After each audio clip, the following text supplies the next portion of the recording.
Pemirsa, kuasa hukum Aliansi Korban Koperasi Simpan Pinjam atau KSP Indosuria Cipta, Otto Hasibuan, meminta Presiden Joko Widodo turun tangan atas masalah gagal bayar yang menimpa para kliennya.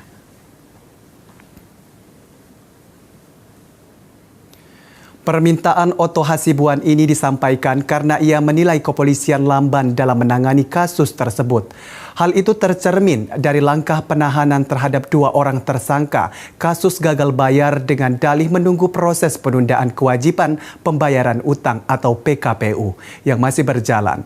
Padahal kerugian mencapai 14 triliun. Kerugian tersebut menurutnya lebih besar dari kasus dana talangan Senturi yang sebesar 6,7 triliun rupiah.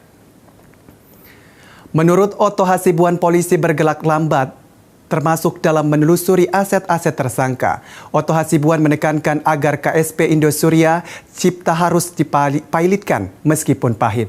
Sebab jika proses PKPU berujung pada perdamaian atau homologasi, ia yakin pengembalian dana diangsur bunga 4-5 tahun. Itu semua menginginkan itu pilot. Kenapa? Kami tahu pilot itu pahit, tapi itu lebih pasti. Sebab kalau diajukan permohonan PKPU itu proposal perdamaian akan diajukan pada kita itu nanti dia membayar setelah 3, 4, 5 tahun lagi, ini hampir tidak mungkin bisa kita terima.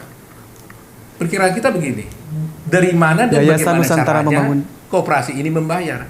Toh koperasinya sudah tutup, tidak beroperasi lagi. Ya kan? Dari mana dia bisa bayar? Kita kan kalau ada PKPU, dia kasih restrukturisasi kalau perusahaannya jalan. Kalau perusahaannya sudah mati, ya tentu nggak mungkin dia bayar. Nah, jadi sih kita khawatir ini hanya mendelay. Setelah 4 tahun kemudian disuruh bayar umpamanya gitu, baru 4 tahun kemudian dia tidak sanggup bayar, baru pilot 4 tahun. Tapi setelah 4 tahun kemudian kita nggak tahu lagi kasusnya ini kayak apa.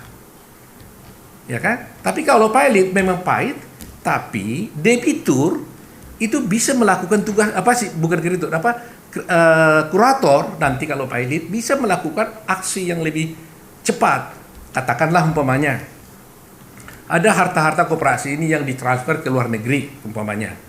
Ternyata di luar negeri ada aset. Maka si kurator ini bisa melakukan gugatan di luar negeri.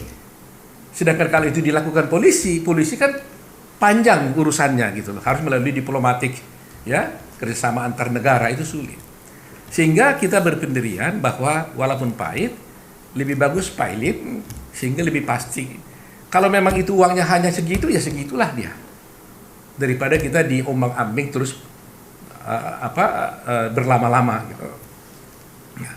Kemudian saya juga menghimbau orang-orang menamakan dia ahli hukum agar membela orang-orang yang melakukan kejahatan ini jangan membabi buta, ya, jangan membabi buta. Advokat pun dalam membela klien itu jangan membabi buta karena pembayaran umpamanya. Harus juga mementingkan kepentingan masyarakat, keadilan gitu loh. Jadi harus diberikan nasihat yang baik kepada kliennya agar membayar apa kewajibannya kalau memang itu adalah merupakan kewajibannya. Jangan justru membantu sebaliknya gitu loh. Itu harapan saya.